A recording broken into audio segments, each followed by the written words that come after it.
সকালের জলখাবারে বানিয়ে নিন একেবারে ভিন্ন স্বাদের আটার গোলা রুটি, স্বাস্থ্যকর আর চটপট তৈরিও হয়ে যায়। এর জন্য প্রথমেই নিয়ে নিয়েছি 3টে টমেটো। টমেটো 3টেকে মাঝ বরাবর কেটে নিচ্ছি 1 বাই 1 করে।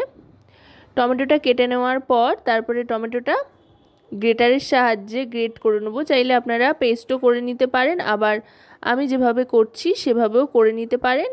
কোনোটাতেই কোনো সমস্যা কিন্তু হয় না সাধারণত। ঠিক এভাবে গ্রেটারের সাহায্যে টমেটোর একদিক ধরে গ্রেট করে নিচ্ছি আর খোসাটা বাদ দিয়ে দেব। এভাবে টমেটোটা গ্রেট করে নিয়ে টমেটোর যে পিউরি বা পাল্পস সেটা বার করে নিয়ে তারপর একটা মিক্সিং বোলের মধ্যে টমেটোর পেস্টটা নিয়ে নিচ্ছি। এবার এতে দিয়ে দিচ্ছি কুচিয়ে রাখা পেঁয়াজ। পেঁয়াজটা চেষ্টা করতে হবে যতটা সম্ভব মিহি করে কুচিয়ে নেওয়া যায়। এবার দিয়ে দেবো খানিকটা লঙ্কা কুচি। আপনারা যতটা ঝাল খান তার উপরে নির্ভর করে কাঁচা লঙ্কার কুচি ব্যবহার করবেন। খুব কম উপকরণে একদম ঘরোয়াভাবে কিন্তু চটপট সকালবেলা এই রেসিপিটা বানিয়ে নিতে পারবেন আপনারা। আর খেতেও একেবারে নতুন স্বাদের হবে, মুখের স্বাদ পরিবর্তন হবে। ছোট থেকে বড় সকলেই দেখবেন খুব পছন্দ করছে। এবার একটা ডিম দিয়ে দিচ্ছি। ডিমটা অপশনাল, যদি না চান তো নাও দিতে পারেন, তবে ডিমটা দিলে কিন্তু স্বাদটা অনেক গুণ বেড়ে যায় আর কি। তাই ডিমটা ব্যবহার করছি এখানে। একটাই ডিম দিলাম। 3টে টমেটোর সাথে একটা ডিমই যথেষ্ট। যদি টমেটোর পরিমাণ আরও বাড়ান তো ডিমের পরিমাণও বাড়াতে পারেন চাইলে। আর তার সাথে সাথে সব উপকরণগুলোই তাহলে সেই অনুযায়ী বাড়িয়ে নিতে হবে। ডিমটা দিয়ে ভালো করে মিশিয়ে নিচ্ছি। মিশিয়ে নেওয়ার পর এবার দিয়ে দেবো এতে পরিমাণ মতো নুন। 1 টেবিল চামচ মতো নুন দেওয়ার পর এবার দিয়ে দেবো হলুদ গুঁড়ো।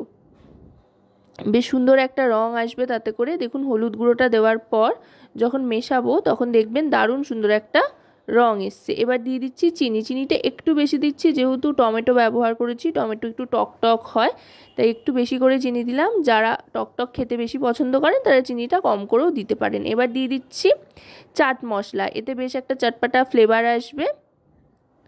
1 টিস্পুন পরিমাণে চাট মশলা দিয়ে দিলাম। দিয়ে এবার সবটা ভালো করে মিশিয়ে নিচ্ছি। দেখুন খুব সুন্দর একটা রং এসছে যেহেতু হলুদ গুঁড়োটা দিয়েছি। সবটা ভালো করে মিশিয়ে নিলাম। মিশিয়ে নেওয়ার পর এবার নিয়ে নেব এতে আটা।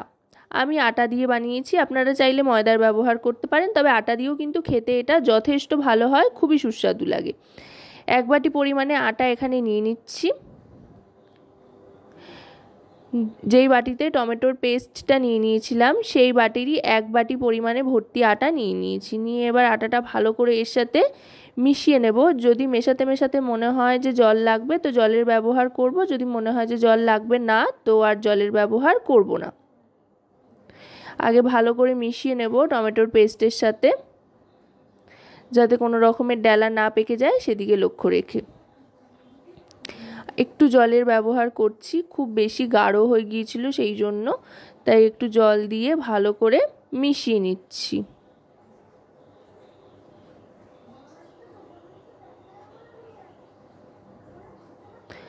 জল দিয়ে একদম স্মুথ একটা ব্যাটার তৈরি করে নিচ্ছি, যাতে কোনো রকমের লাম্পস না থাকে সেদিকে লক্ষ্য রেখে ব্যাটারটা তৈরি করতে হবে।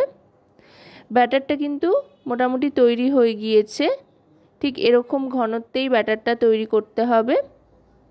ব্যাটার তৈরি করে নেওয়ার পর চাইলে আপনারা এটা রেস্টে রাখতে পারেন, তবে রেস্টে রাখার খুব একটা প্রয়োজন হয় না। এবার এতে দিয়ে দিচ্ছি সব শেষে ধনেপাতার যে ডাটির অংশটা থাকে সেটা কুচি।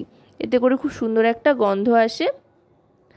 চাইলে আপনারা ধনেপাতা কুচিও ব্যবহার করতে পারেন, আবার এভাবে ধনেপাতার ডাটির অংশটা কুচিয়ে দিতে পারেন, দেখবেন খুব সুন্দর একটা ফ্লেভার আসছে। এবার এটাও ভালো করে মিশিয়ে নেব। সম্পূর্ণ ব্যাটারটা কিন্তু তৈরি হয়ে গিয়েছে। এবার এটাকে বানাতে হবে। তার জন্য ফ্রাই প্যানে 1 চামচ মতো তেল দিয়ে ভালো করে চারপাশে মাখিয়ে নিয়েছি তেলটা। অবশ্যই সাদা তেল ব্যবহার করছি এখানে, সাদা তেলেই বানাবেন। সর্ষের তেলে বানালে কিন্তু কেমন একটা গন্ধ ছাড়ে, সেই জন্য সাদা তেলটাই কিন্তু বেস্ট অপশান। এবার এতে দিয়ে দিচ্ছি ব্যাটারটা। ছোট হাতা চামচের 2 চামচ মতো ব্যাটার দিয়ে আস্তে আস্তে গোল করে নিচ্ছি। সাধারণত যেভাবে আমরা গোলা রুটি বানাই ঠিক সেভাবেই গোল করে নিচ্ছি। গোল করে নিয়ে একটু অপেক্ষা করতে হবে, গ্যাসের ফ্লেমটা মিডিয়াম টু হাইতে রেখে ওপরের অংশটা শুকিয়ে আসা পর্যন্ত। এটা কিন্তু খুব চটজলদি তৈরি হয়ে যায়, আর যেহেতু পাতলা পাতলা করে দিচ্ছি তাই চটপট তৈরি হয়ে যাবে, খুব বেশি মোটা যেহেতু করছি না। এবার দু পিঠটা সমানভাবে ভেজে নেব। 2 চামচ তেলেই কিন্তু ভাজা হয়ে যাবে, বেশি তেলেরও কিন্তু প্রয়োজন নেই। চাইলে এটা আপনারা সকালের জলখাবারের পাশাপাশি টিফিন হিসেবেও কিন্তু প্যাক করতে পারেন। পেটও ভরাবে আর স্বাস্থ্যকরও বটে, আর তাড়াতাড়ি তৈরিও হয়ে যায়। আশা করব রেসিপিটি আপনাদের ভালো লাগবে। ভালো লাগলে অবশ্যই রান্নাবাটি চ্যানেলটিকে সাবস্ক্রাইব করে লাইক শেয়ার কমেন্টের মাধ্যমে আমাদের পাশে থাকবেন, আর পাশে থাকা বেল আইকনটি অন করে দেবেন সবার আগে সমস্ত রকম নতুন রান্নার নোটিফিকেশান পাওয়ার জন্য। কারণ আপনাদের নিয়ে আপনাদের জন্যই কিন্তু আমাদের চ্যানেল রান্নাবাটি। তাই আপনাদের প্রত্যেকটা লাইক শেয়ার কমেন্ট কিন্তু আমাদের অনেক অনেক উৎসাহিত করে নতুন নতুন ভিডিও তৈরির জন্য। দেখুন কত সুন্দর মোড়ানো যাচ্ছে, এতটাই সফট হয়েছে। এবার এটা আমি সার্ভ করে দিচ্ছি। শুধুই এটা খাওয়া যায়, যেহেতু অনেকটা পরিমাণে টমেটো রয়েছে তাই কোনো রকম কেচাপের প্রয়োজন হয় না। দারুণ লাগে খেতে। দেখুন কতটা লোভনীয় হয়েছে আর কতটা নরম তুলতুলে হয়েছে। দেখুন একটা ছিঁড়েও দেখিয়ে দিচ্ছি কতটা সুস্বাদু হয়েছে, সেটা কিন্তু দেখেই বোঝা যাচ্ছে। বাড়িতে ট্রাই না করলে কিন্তু দারুণ একটা জিনিস মিস করে যাবেন, তাই অবশ্যই বাড়িতে ট্রাই করতে ভুলবেন না।